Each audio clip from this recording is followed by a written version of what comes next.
मैं हूं आकाश रंजन, स्वागत करता हूं आप सभी का हमारे आज के इस लेक्चर में। तो ये हमारा तीसरा लेक्चर होने वाला है चैप्टर 1 की सीरीज में। तो फटाफट देख लेते हैं आज की क्लास में हम लोग क्या क्या पॉइंट्स को कवर करने वाले हैं। तो जो हमारा सबसे पहला पॉइंट है, हम मेथड देखेंगे जिनसे कि हम मैटर को चेंज कर सकें। क्या? मैटर को चेंज कर सकें। और उसके बाद हम लोग करेंगे लेटेंट हीट।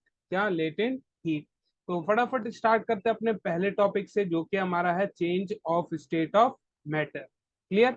यानी हम लोग मैटर को कैसे एक स्टेट से दूसरी स्टेट में लेके जा सकते हैं। ठीक है? तो क्या होते हैं, कौन से तरीके होते हैं, देखते हैं। तो अब इसको चेंज करने के लिए हमारे पास सिर्फ दो ही वे हैं। कितने वे हैं? दो। ठीक है? तो जो मेरा पहला वे है वो क्या है? By changing the temperature. अगर मैं टेम्परेचर को बढ़ाऊं या घटाऊं, टेम्परेचर को बढ़ाऊं या फिर घटाऊं, तो उससे मेरा जो स्टेट ऑफ मैटर है वो चेंज हो जाता है। क्लियर? और बाय अप्लाइंग द प्रेशर, यानी अगर मैं प्रेशर अप्लाई करूं तो उसकी वजह से भी चेंज हो जाएगा। अभी तो समझ नहीं आएगा, देखेंगे। चलिए, अब ये जो फिगर हमारी इधर ये वाली है, इसको जब मैं समझा दूंगा पूरा, उसके बाद इस फिगर को देखेंगे तो अच्छे से समझ आ जाएगी। क्लियर है? चलिए, मेल्टिंग। तो सबसे पहले आता है हमारा मेल्टिंग। मेल्टिंग क्या होता है? तो देखिए, अगर हमारा कोई सॉलिड सब्सटेंस का मैटर है, यानी अगर मैं कहूँ एक मैटर है जो कि क्या है, सॉलिड है। ठीक है? अगर मैं उसको हीट करूँ, उसको मैं हीट करूँ तो वो मेल्ट होने लगता है। ठीक है? चलिए, अब इसको मैं डिफाइन कैसे करूंगा कि अगर पेपर में आ गया तो डिफाइन कैसे करें। तो बोलिएगा कि the process in which a solid substance get converted into liquid substance. Clear है? चलिए, अब देखते हैं। अब क्या है अगला पॉइंट? तो अगला पॉइंट कह रहा है कि जिस पॉइंट पे जिस पॉइंट पे सॉलिड मेल्ट होना स्टार्ट करता है उसको मैं क्या कहूंगा? Melting point. अब देखिए, मैंने जो हमारा क्या किस पे स्ट्रेस दिया? जिस पॉइंट से स्टार्ट हो रहा है, जिस पॉइंट से स्टार्ट हो रहा है मेल्ट होना। ठीक है? मैं ये नहीं कह रहा हूं कि जब वो पूरी तरह मेल्ट हो गया, मैं क्या कह रहा हूं, जिस पॉइंट पे वो मेल्ट होना स्टार्ट होता है उसको मैं क्या कहता हूं? Melting point. क्लियर है? चलिए, अब देखिए, अगर मैं बात करूं मेल्टिंग पॉइंट ऑफ आइस का, अगर आइस, बर्फ जो आपने देखी है, उसकी मेल्टिंग पॉइंट क्या है? 0 डिग्री सेल्सियस। यानी अगर मैं उसको 0 डिग्री सेल्सियस पे रखूं तो वो जो आइस है वो मेल्ट होना स्टार्ट हो जाती है। क्लियर? चलिए, अब आता है फ्रीजिंग। तो फ्रीजिंग क्या होता है? जैसे पीछे मेल्टिंग में हम लोग कहाँ से कहाँ गए थे? सॉलिड से लिक्विड में। तो फ्रीजिंग वो प्रोसेस है जिसमें एक लिक्विड सब्सटेंस कहाँ चला जाए? सॉलिड में। और ये कब होगा? जब मेरा टेम्परेचर डिक्रीज करेगा। और पिछले वाले केस में टेम्परेचर इंक्रीज कर रहा था। समझ गए? चलिए, तो देख लीजिए डेफिनेशन क्या कह रहा है। The process in which a liquid state of a substance is converted into solid substance. Clear है? चलिए, और अगर मैं बात करूं फ्रीजिंग पॉइंट क्या होता है, तो जिस टेम्परेचर पे एक वाटर वाटर वाटर या लिक्विड कहूं मैं, ठीक है, एक वो पॉइंट जहां पे हमारा कोई भी लिक्विड फ्रीज होना चालू होता है, वो उस पर्टिकुलर लिक्विड का फ्रीजिंग पॉइंट होता है। क्या बोला मैंने? एक पर्टिकुलर पॉइंट पे सभी लिक्विड फ्रीज होना स्टार्ट होते हैं। क्या? Word stress is on start. ठीक है? तो ध्यान रखिएगा, अगर फ्रीजिंग, जिसके वो पॉइंट जहां पे हमारा स्टार्ट हो क्या? फ्रीज होना। क्लियर? उसको मैं क्या कह दूंगा? Freezing point. अगर मैं बात करूं वाटर के फ्रीजिंग पॉइंट का, तो वो क्या है? 0 डिग्री सेल्सियस। क्लियर है? चलिए, अब बात करता हूं मैं वेपर की। क्या? वेपर की। तो वेपराइजेशन क्या होता है? Sorry, vaporisation not vapour. तो वेपराइजेशन क्या है? तो वेपराइजेशन वो प्रोसेस है जिसमें एक सब्सटेंस लिक्विड से जा रहा हो गैस में। कहां से? इस बार कन्वर्जन कहां हो रहा है? Liquid to gas. ध्यान रखिएगा, conversion is from liquid to gas. Clear है? चलिए, अब इसको, अब वेपराइजेशन पॉइंट का ही नाम नहीं होता तो कभी आप लोग समझ रहे हो। ठीक है? अब इसी प्रोसेस को मैं बॉइलिंग भी कहता हूँ। क्या कहता हूँ? बॉइलिंग भी कहता हूँ। ठीक है? तो मैं यहाँ पे क्या नाम बोल सकता हूँ? Boiling point. क्लियर है? तो बॉइलिंग पॉइंट क्या होता है? वो टेम्परेचर जिसपे मेरा लिक्विड जो है गैस स्टेट में चेंज होना चालू करे। ठीक है? जहां पे वो चालू करे, स्टार्ट। ठीक है? ध्यान रखिएगा, गलती मत करिएगा। जहां पे वो स्टार्ट हो, क्या, लिक्विड से गैस में चेंज होना, उसको मैं क्या कहूंगा, बॉइलिंग पॉइंट। अब मैं बात करूं अगर वाटर के बॉइलिंग पॉइंट की, तो वो कितना होता है, 100 डिग्री सेल्सियस। कितना होता है, 100 डिग्री सेल्सियस। क्लियर है। चलिए आगे आता है हमारा कंडेंसेशन। क्या आ जाता है मेरा, कंडेंसेशन। अब कंडेंसेशन क्या है, अब ध्यान से सुनिएगा जो मैं कह रहा हूँ। दो तीन पॉइंट जो है इसके मैं एक ही बार में अभी कवर कर रहा हूँ, फिर आप उसके बाद जो प्रॉपर डेफिनेशन है जो आपको पेपर में लिख के आनी है वो आप देख पाएंगे। क्लियर। लेकिन हमारा अंडरस्टैंडिंग ज्यादा इंपॉर्टेंट है रेदर देन जस्ट रट्टाफिकेशन। क्लियर। चलिए तो ध्यान दीजिए, कंडेंसेशन।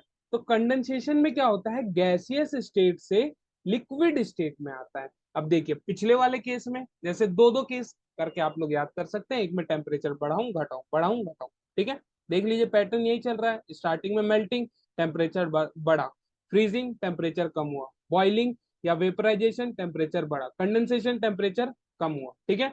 यानी अगर मैं टेम्परेचर कम करता हूं तो मेरा जो गैसियस सब्सटेंस है वो लिक्विड में कन्वर्ट होना स्टार्ट हो जाता है। क्लियर। अब यहाँ पे आता है कंडेंसेशन पॉइंट। यही सोच रहे होंगे, कंडेंसेशन पॉइंट भी कोई नाम नहीं होता, इसके लिए हम लोग वर्ड यूज करते हैं ड्यू पॉइंट। क्या वर्ड यूज करते हैं, ड्यू पॉइंट, याद रखिएगा। ठीक है। चलिए अब दोस्तों से आप लोग जाके पूछ सकते हैं, क्योंकि बहुत सारे बच्चों को ये चीज नहीं पता होगी कि जिस पॉइंट पे एक गैसियस सब्सटेंस लिक्विड में कन्वर्ट होना चालू होता है उसे क्या कहते हैं। बस इतना पूछ लीजिएगा। ठीक है। और वो ड्यू पॉइंट ना बता पाए तो समझ लीजिएगा कि नहीं पढ़ रहे हैं बेचारे बच्चे, धोखे में रह रहे हैं। ठीक है। चलिए फटाफट देख लीजिए इनकी proper definition. The process in which a gaseous state of a substance is converted into liquid state is called condensation. Clear? अब अगर मैं पॉइंट की बात करूं, कौन से पॉइंट पे वो मेरा कंडेंस होना चालू होता है, ठीक है, तो उसको मैं क्या कह रहा हूं, ड्यू पॉइंट। क्लियर। और अगर मैं ड्यू पॉइंट बात करूं किसकी, स्टीम की या फिर वाटर की, तो वो कितना है, 100 डिग्री सेल्सियस। अब ऐसा नहीं है कि अगर मैं आपसे पेट्रोल का पूछूं या फिर ऑयल का पूछूं तो आप ये सेम लिख के आएंगे, नहीं। ये सिर्फ वाटर के लिए है, बाकी अगर मैं सब्सटेंस चेंज करूंगा तो मेरा जो कंडेंसेशन का पॉइंट, यानी अगर मैं ड्यू पॉइंट बात करूं, मेल्टिंग पॉइंट की बात करूं, बॉइलिंग पॉइंट, सब कुछ चेंज हो जाता है सब्सटेंस टू सब्सटेंस। क्लियर है। चलिए इस बात को भी ध्यान रखिएगा। अब आता है हमारा सब्लिमेशन। तो सब्लिमेशन, रुकिए पहले डेफिनेशन देखिए। डेफिनेशन क्या कह रहा है, the direct conversion of solid state of a substance into a gaseous state. इसमें होता क्या है, अब ध्यान रखिए, इस पे 2 स्टार भी मार्क किया मैंने, तो इसको, इसका मतलब क्या है, इसका मतलब क्या है कि पेपर में 110% है कि इस पे कुछ ना कुछ आपसे पूछा जाएगा। क्लियर है। चलिए तो अगर मैं बात करूं सब्लिमेशन की, तो इसमें क्या होता है, मेरा सब्सटेंस, सॉलिड सब्सटेंस किस में चेंज होता है, डायरेक्टली गैसियस में होता है। ठीक है। अभी लेकिन हम लोग पीछे से पढ़ते हुए आ रहे थे क्या, कि सब्लिमेशन तो क्या अगर मैं बात करूं सॉलिड से पहले लिक्विड में आएगा फिर गैस में आएगा, लेकिन ये कह रहे हैं सर कि आप डायरेक्ट सॉलिड से गैस में भी चेंज होता है, तो क्या ये पॉसिबल है, हाँ पॉसिबल है। कुछ ऐसे भी सब्सटेंस है जो डायरेक्टली हमारे सॉलिड से गैस में चेंज हो जाते हैं। समझ गया। चलिए तो अब इस प्रोसेस को मैंने कह दिया सब्लिमेशन। अब एग्जाम्पल क्या है, कैम्फर और या फिर अमोनियम क्लोराइड। ठीक है। अब कैम्फर जिन बच्चों को नहीं पता, उनके लिए कपूर है हिंदी में। ठीक है। कपूर वो तो जानते ही होंगे, जो पूजा वगैरह में यूज होती है, होता है, सॉरी। क्लियर है। चलिए अब देखिए, अब क्या कह रहा है, अब ये फिगर को एक्सप्लेन कर रहा है, ये वाला पॉइंट ऑफ फिगर को एक्सप्लेन कर रहा है। क्या है, ये जो यहाँ पे दिख रहा है ना आपको, ये हमारा अमोनियम क्लोराइड के क्या है, वेपर। पहले ये सॉलिड था, ठीक है, अमोनियम क्लोराइड सॉलिड था। अब मैंने उसको क्या किया, हीट किया, क्या किया, हीट किया, तो उसके वेपर्स बने। हाँ या ना, यानी डायरेक्टली सॉलिड से कहाँ कन्वर्ट हो रहा है मेरा, गैस में। ठीक है। अब इसमें सब्लिमेशन और डिपोजिशन दोनों साथ में ही समझाया हुआ है। ठीक है। तो डिपोजिशन क्या होता है, सब्लिमेशन का उल्टा प्रोसेस होता है, यानी गैसियस से डायरेक्टली सॉलिड में अगर कन्वर्ट हो रहा है बिना लिक्विड स्टेट में आए, तो उस प्रोसेस को मैं क्या कह रहा हूँ, डिपोजिशन। क्लियर है। चलिए अब यहाँ पे देखिए क्या हो रहा है, पहले अमोनियम क्लोराइड था, क्या, सॉलिड स्टेट में हीट अप किया मैंने, तो वेपर बना। ठीक है। लिक्विड स्टेट में नहीं आया, लिक्विड स्टेट में नहीं आया। समझ गए। अब यहाँ पे देखिए मैंने इसको ऊपर से कॉटन प्लग कर दिया, यानी मैंने एक ऐसा कंडीशन बना दिया जहां पे ये वेपर्स बाहर ना आ पाए, ये वेपर्स बाहर ना आ पाए। अगर वेपर्स बाहर नहीं आएंगी तो देखिए क्या होगा, जो वेपर्स होंगे वो कन्वर्ट होना चालू हो जाएंगे दोबारा से सॉलिड में। ठीक है, अब यहाँ पे देखिए ये वेपर से बना हुआ है अमोनियम क्लोराइड, हमने यहाँ पे नहीं रखा था अमोनियम क्लोराइड, हमने तो नीचे रखा था, समझ गए। अब जब मैं ये पूरा हीट हो जाएगा, ठीक है, तो ये कहीं कहीं जाके यहाँ पूरा लग जाएगा, अब नीचे वाला पूरा खाली हो जाएगा और हमें कोई भी लिक्विड सब्सटेंस देखने को नहीं मिलेगा। समझ गए। चलिए, अब ये एक्टिविटी है, ये जो एक्सप्लेनेशन है ये देख लीजिए। अब ये पूरा है एग्जाम्पल जो है एग्जैक्टली पेपर में आता है, समझ गए। 2 स्टार इसलिए भी लगा है क्योंकि मैंने यहाँ पे ये एग्जाम्पल कहूँ या एक्टिविटी कहूँ या फिर एक्सपेरिमेंट कहूँ, जिस भी नाम से आप इसको जानना चाहे जान लीजिए, और पेपर में आपका एकदम पक्का है कि इससे क्वेश्चन आने वाला है। समझ गए, या तो सब्लिमेशन और उसके एग्जाम्पल पूछ लेगा, नहीं तो ये एक्टिविटी तो 110% एग्जाम में पूछी ही जाती है। समझ गए। चलिए, अगर नहीं आया समझ में तो आप एक बार दोबारा से पीछे जाइए, समझिए, उसके बाद आगे बढ़िए। क्लियर है। चलिए, अब आता है हमारा latent heat of vaporisation. Okay, यहाँ पे हीट गायब है, प्लीज आप लोग जब नोट कर रहे होंगे तो यहाँ पे हीट लगा लीजिएगा। क्लियर। तो लेटेंट हीट ऑफ वेपराइजेशन क्या होता है। अब लेटेंट वर्ड का मतलब पहले समझ लीजिए। लेटेंट वर्ड का मतलब होता है हिडन। क्या होता है, हिडन। तो वो, अगर मैं वेपराइजेशन की बात करूं तो the amount of heat required to change 1 kg of liquid to its gaseous substance at atmospheric pressure.